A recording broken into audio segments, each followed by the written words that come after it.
ये किताब इस विश्वास के साथ लिखी गई है कि हम दुनिया को पूरी तरह अपनी परसेप्शन से देखते हैं। किसी भी स्थिति को बदलने से पहले हमको खुद को बदलना होगा और खुद को बदलने के लिए हमको अपनी धारणा बदलनी होगी। अगर आप वही करते रहोगे जो आप कर रहे थे, तो आपको वही मिलेगा जो आपको मिलता रहा है। हम सब सफल होना चाहते हैं और सफलता पाने का एक ही रास्ता है, जो कि है उन आदतों को पहचानना जो हमको हमारी यात्रा जर्नी में मदद करती हैं। हमारी आज की audio book the 7 habits of highly effective people एक सेल्फ इम्प्रूवमेंट किताब पर है, जिसको स्टीफन आर कॉवी ने लिखा है। नमस्कार दोस्तों, मैं प्रकाश। हमारे इस ऑडियो बुक चैनल में आपका स्वागत है। तो चलिए शुरू करते हैं। हाईली इफेक्टिव लोगों की 7 आदतें। सक्रिय प्रोएक्टिव होना, दिमाग में अंत के साथ शुरुआत, पहली चीजें पहले ही रखना, जीतने के बारे में सोचना, पहले दूसरों को समझाना फिर खुद को समझाना, तालमेल बनाना, नजर तेज शार्प रखना। हाईली इफेक्टिव लोगों के पास क्या आदतें होती है? इस किताब के शुरू में ही आपको कई ऐसे इंसानों के बारे में पता चलता है जो कि बहुत सफल होने के बावजूद भी वो कैसे खुद की व्यक्तिगत विकास पर्सनल डेवलपमेंट के लिए स्ट्रगल कर रहे होते हैं और दूसरों के साथ एक हेल्थी संबंध बढ़ाने की कोशिश करते रहते हैं। हम जिस तरह से समस्याओं को देखते हैं वो अपने आप में ही एक बड़ी समस्या है। एक असली बदलाव के लिए हमको खुद का केवल रवैया, एटीट्यूड या व्यवहार नहीं, बल्कि खुद को मौलिक रूप से फंडामेंटली बदलना होगा। ये है बेहद असरदार लोगों की 7 आदतें। The 7 habits of highly effective people. आदत 1, 2 और 3 रखने वाले बहुत ज्यादा असरदार इफेक्टिव लोग होते हैं जो सेल्फ मास्टरी पर फोकस करते हैं और निर्भरता से आजादी की तरफ बढ़ते हैं।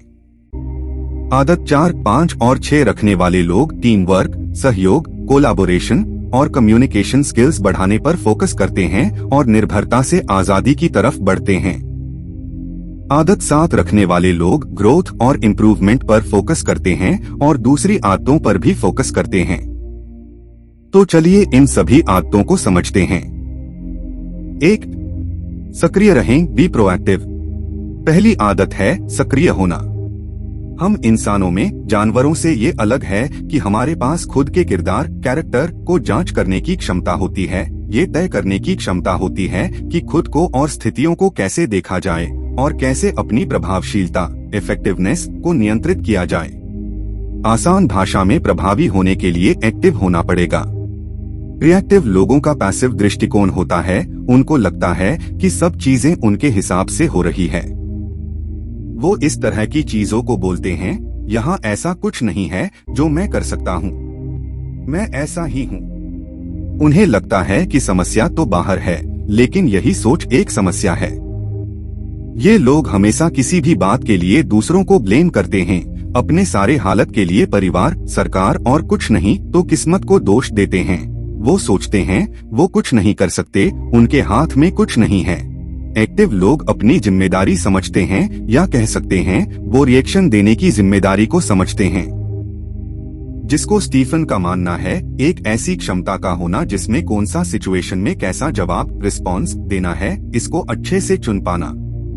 सक्रिय होने के लिए हमें अपने प्रभाव के घेरे सर्कल ऑफ इन्फ्लुएंस पर जो बाहरी फैक्टर्स को दोष देते हैं, नेगेटिव एनर्जी को निकालते हैं, उस पर फोकस करना, जिसकी वजह से प्रभाव का घेरा कम हो जाता है। प्रतिक्रिया से लोग दूसरी तरफ प्रभाव के घेरे पर फोकस करते हैं, न कि उस प्रभाव के घेरे पर जो बाहरी फैक्टर को दोष देते हैं। नकारात्मक ऊर्जा को निकालते हैं, जिसकी वजह से प्रभाव का घेरा कम हो जाता है। हम इंसानों में ये गुण होता है कि हम किसी भी स्थिति को किस नजरिए से देखें, कैसे उस पर रिएक्ट करें, खुश होना या दुखी होना, परेशान होना या अवसर तलाशना, डर जाना या साहस को चुनना, ये सब हमारे चॉइस पर ही निर्भर करता है। अति प्रभावकारी लोगों की ये पहली आदत होती है कि वे अपने जीवन की जिम्मेदारी स्वयं लेते हैं, स्वयं ही निर्णय लेते हैं और परिणामों को स्वीकार करते हैं, जिससे वे सफल होते हैं या उनसे अनुभवों से सीखते हैं। 2. अंत को ध्यान में रखकर शुरुआत करें। दिमाग को एक साफ गंतव्य डेस्टिनेशन के साथ शुरू करना। स्टीफन कहते हैं कि हमको अपनी इमेजिनेशन का उपयोग करना चाहिए अपने विजन को देखने में कि हम क्या बनना चाहते हैं। बहुत से लोगों को खुद को व्यस्त रखने में आसानी होती है। हम जीत हासिल करने के लिए बहुत मेहनत करते हैं, जैसे प्रमोशन लेना, ज्यादा आय और ज्यादा पहचान, रिकॉग्निशन के लिए मेहनत करते हैं। लेकिन हम इस व्यस्तता के पीछे क्या मतलब है, ये मूल्यांकन इवैल्यूएट नहीं करते।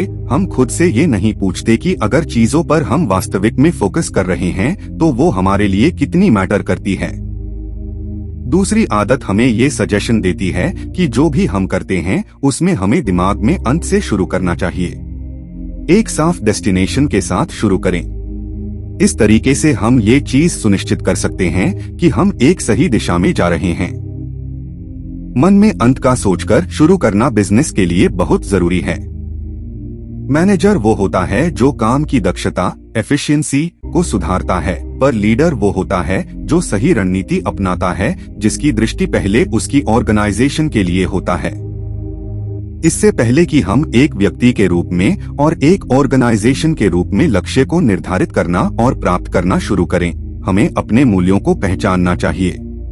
इस प्रक्रिया में हो सकता है खुद के कुछ वैल्यूज को बदलने या रीस्क्रिप्ट करने पर जोर देना पड़े।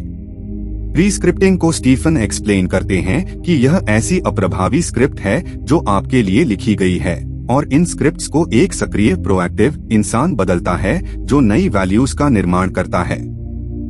कोई भी चीज दो बार बनती है, एक हमारे इमेजिनेशन में और दूसरा रियल में। तो इमेजिन करें आप किस तरह के इंसान हैं और फिर उस तरह का बने। हमारे हर रोज लिए जाने वाले फैसले, कार्य, प्रेरणा को भी प्रभावित करते हैं।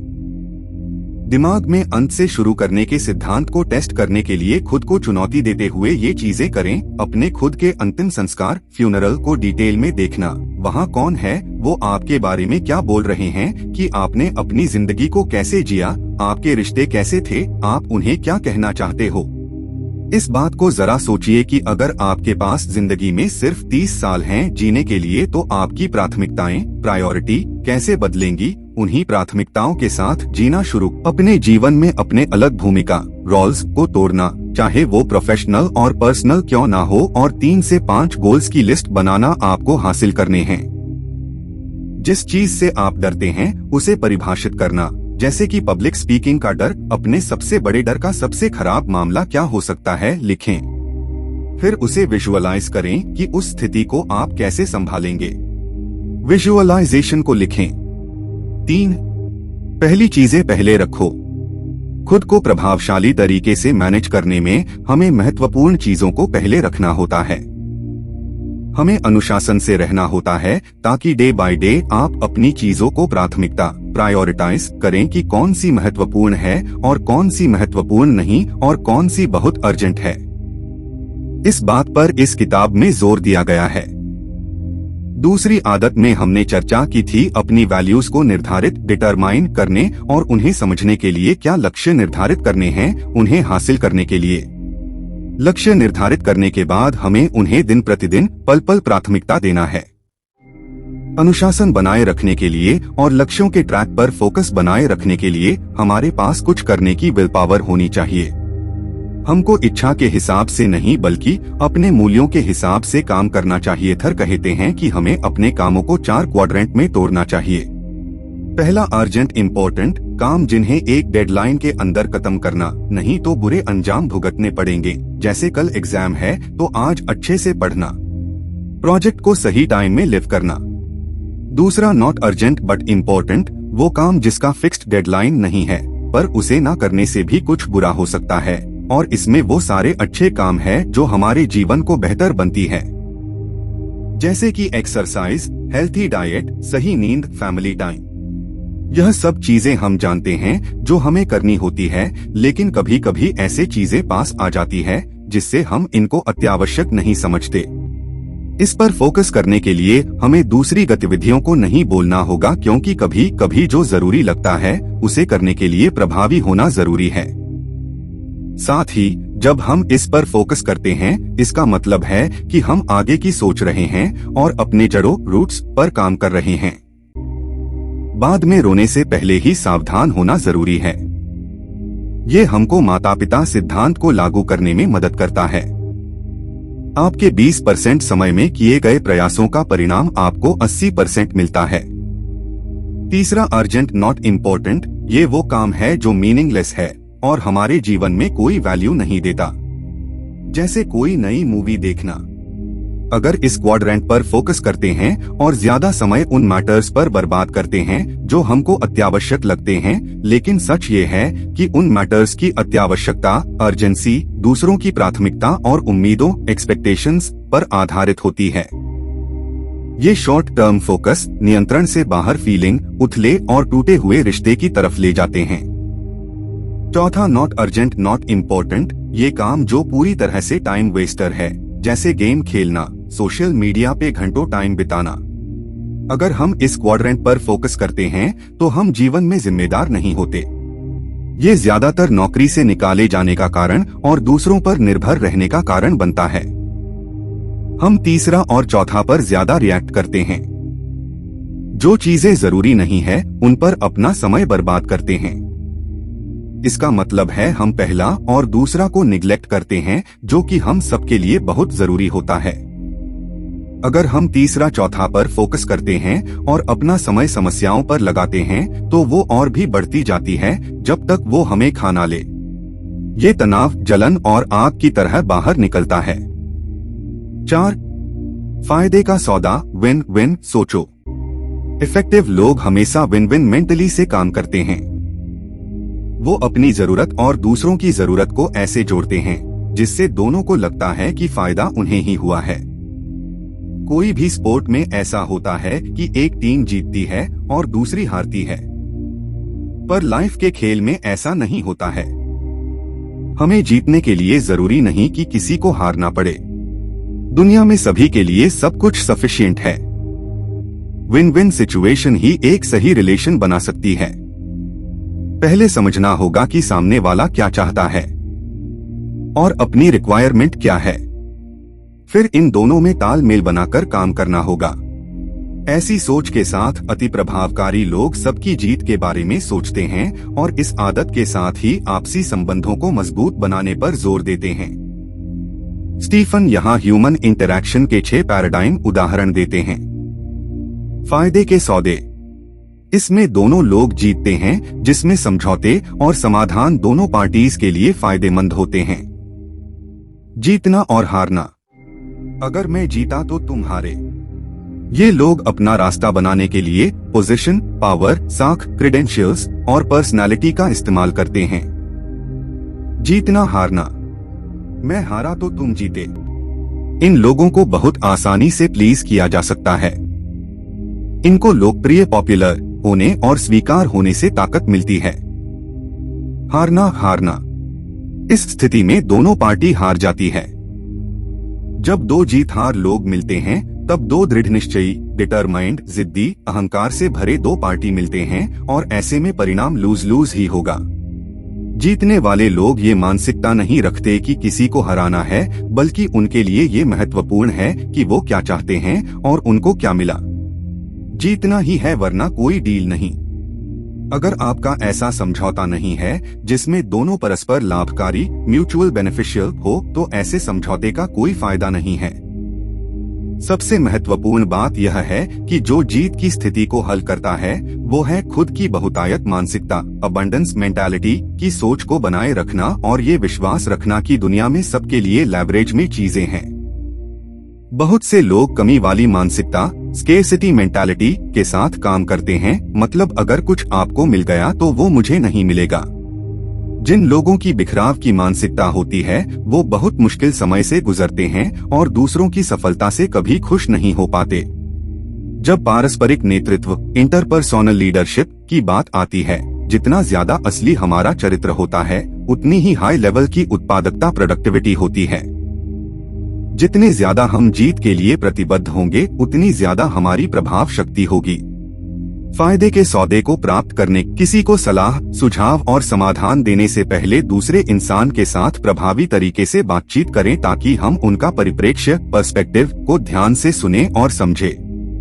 हमें सिर्फ दूसरों को रिप्लाई देने के लिए बातें नहीं सुनना चाहिए, बल्कि वो कैसा फील कर रहा है उसकी जगह रखकर सुनना चाहिए, जिससे हम एक ट्रस्टवर्दी रिलेशन पाएंगे।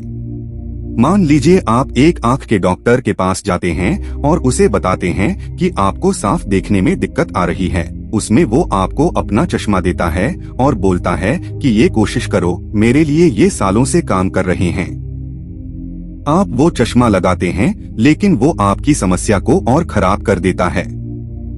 क्या चांस है कि आप उस डॉक्टर के पास वापस जाएंगे? दुर्भाग्य से यही चीज हम दूसरे के साथ बातचीत करते समय करते हैं।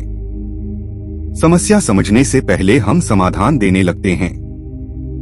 आदत 5 कहती है कि समझे जाने से पहले समझना होगा और समझने के लिए हमें सुनना सीखना होगा। किसी को प्रभावी ढंग से सुनने के लिए मौलिक रूप से बदलना होगा। हमें सबसे पहले समझना होगा कि ज्यादातर लोग जवाब देने के लिए सुनते हैं, लेकिन समझते नहीं हैं। वो लोग हर समय या तो वो बोल रहे होते हैं या बोलने की तैयारी कर रहे होते हैं। अति प्रभावकारी लोग वहीं दूसरे की बात सिर्फ सुनते ही नहीं हैं, बल्कि उसे कैसा महसूस हो रहा है, उसका नजरिए क्या है, वो समझने की कोशिश करते हैं। जब दूसरे को समझ लेते हैं, फिर कुछ समझाने की तरफ बढ़ते हैं। स्टीफन बताते हैं कि कम्युनिकेशन एक्सपर्ट्स ये अनुमान करते हैं कि 10% कम्युनिकेशन हमारे शब्द का प्रतिनिधित्व रिप्रेजेंटेशन करते हैं, 30% हमारी आवाज का रिप्रेजेंटेशन करती है, 60% हमारी बॉडी लैंग्वेज का रिप्रेजेंटेशन करती है। आदत संख्या 5 का दूसरा हिस्सा, जिसमें यह समझना कि ये उतना ही मुश्किल है जितना जीत की स्थिति को पाना। यहाँ कुछ उदाहरण है दूसरों को पहले समझने के लिए। अगली बार जब आप लोगों को बात करते हुए देखते हैं, तो अपने कान बंद करके देखें। कौन सी इमोशंस की बातें हो रही है जो सिर्फ शब्दों के जरिए नहीं हो सकती? कौन सा इंसान बातों में ज्यादा दिलचस्प इंटरेस्टेड है? जो आपने नोटिस किया उसे लिखें। 6. सिनर्जाइज, तालमेल बनाना। दूसरों के मूल्यों वैल्यूज को समझने के लिए हमें तालमेल रखनी होती है, जो हमें नई संभावनाएं, पॉसिबिलिटीज, खुलापन, ओपननेस और रचनात्मकता, क्रिएटिविटी देती है। तालमेल नए विकल्प और नई संभावनाओं का क्रिएशन करती है। ये हमें अनुमति देते हैं कि हम पुराने तरीकों को भूलकर नए विचारों पर काम करें। इस आदत को इस्तेमाल करने के लिए सबसे पहले आदत 4 और 5 को इस्तेमाल करना होगा। आपको जीत की स्थिति के बारे में सोचना होगा और दूसरे को समझाना होगा। जब आप ये करते हैं, तो आप खुद को दूसरों को एक तरफ में रख के सोचते हैं, उनकी समस्याएं और उनकी जरूरत को समझते हैं और एक विकल्प निकालते हैं जिससे उनकी मदद हो सके। ये एक परिवर्तन, ट्रांसफॉर्मेशन है और इससे उन्हें वो मिलता है जो उन्हें चाहिए और इसी प्रक्रिया में संबंध का निर्माण होता है। तालमेल का वास्तविक सार, रियल एसेंस, है अंतर को वैल्यू करना, चाहे वो मानसिक हो, इमोशनल हो या साइकोलॉजिकल हो। जब हम अपने पर्सपेक्टिव का विस्तार करते हैं, तो इससे दूसरे के मूल्यों में भिन्नता को महत्व दे पाते हैं। इंटरडिपेंडेंट सिचुएशन में खुले रहने के लिए दूसरे को भी प्रोत्साहित करना। उन लोगों की लिस्ट बनाएं जो आपको इरिटेट करते हैं। अब एक इंसान को चुनें। उनके कितने अलग विचार हैं? 1 मिनट के लिए खुद को उनके स्थान पर रखकर देखें। सोचें और समझें कि उनको कैसा लग रहा है, तब आप ज्यादा बेहतर समझ पाएंगे। अब अगली बार जब आप उसी इंसान के साथ सहमत नहीं होंगे, उनकी चिंताओं को समझने की कोशिश करें कि वो आपसे सहमत क्यों नहीं है। जितना बेहतर आप समझ पाएंगे, उतना ही उनका और आपका मन भी बदलेगा। 7. नजर को तेज करें।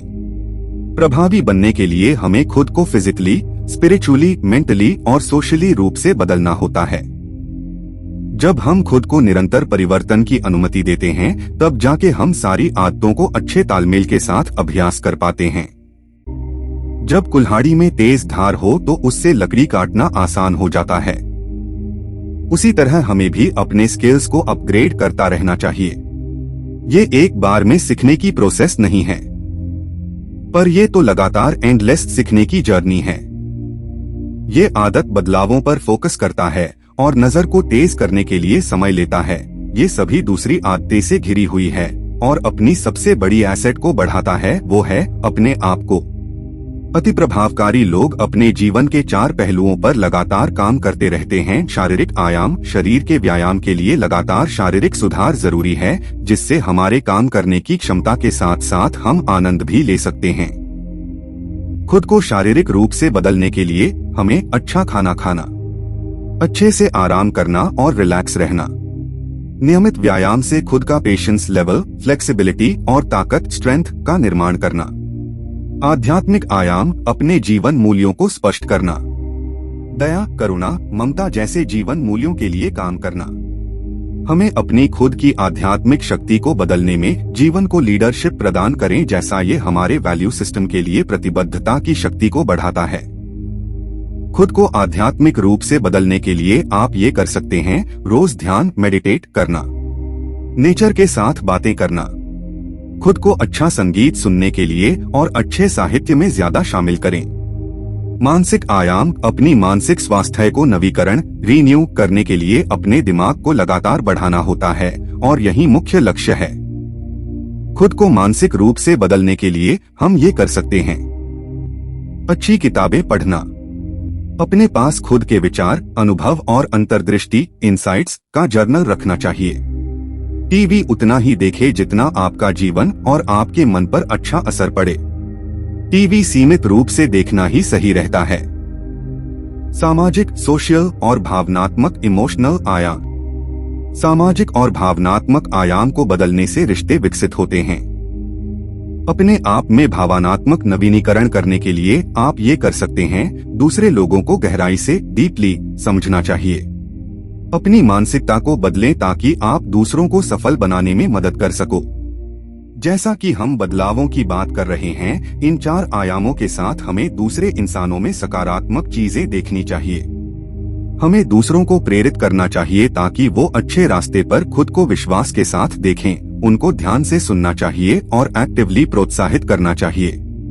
नवीनीकरण और बदलाव एक ऐसी प्रक्रिया है जो हमें लगातार सुधार और विकास में मदद करता है। खुद को बदलने वाली गतिविधियां, एक्टिविटीज की लिस्ट बनाएं जिससे आपको मदद मिले उन सभी 4 आयामों के साथ जो आपको बताए गए हैं। एक आयाम के साथ एक गतिविधि चुनें जो आपका साप्ताहिक लक्ष्य पूरा करने में मदद करता है। सप्ताह के अंत में आपको अपनी परफॉर्मेंस चेक करनी चाहिए जो आपको आपके लक्ष्य को पूरा करने में और सफलता दिलाने में मदद करता है। हमारे दिन भर के काम में से 90% आदतों से चलती है। अगर हम उन्हीं आदतों को इन 7 आदतों से रिप्लेस कर दें तो हम भी अति प्रभावकारी व्यक्ति बन सकते हैं। धन्यवाद दोस्तों, मुझे उम्मीद है कि यह ऑडियो बुक आपको अच्छी लगी होगी और मैं ये मानता हूँ इन 7 आदतें को लागू करके आप जीवन में बहुत सफलता पा सकते हैं। ये किताब हमको व्यक्तिगत और व्यावसायिक सफलता के लिए टाइमलेस प्रिंसिपल्स प्रदान करती है और एक सक्रिय मानसिकता विकसित करने और अपने जीवन की जिम्मेदारी लेने के लिए प्रोत्साहित करती है। ये 7 आदतें में से be proactive, begin with the end in mind और seek first to understand then to be understood व्यक्तिगत विकास और प्रभावशीलता के लिए प्रैक्टिकल इंसाइट्स और रणनीति प्रदान करते हैं। यह प्रभावशाली गाइड अपनी उत्पादकता बढ़ाने और स्थायी सफलता प्राप्त करने के इच्छुक व्यक्तियों के लिए एक शक्तिशाली रिसोर्स के रूप में कार्य करता है। आशा है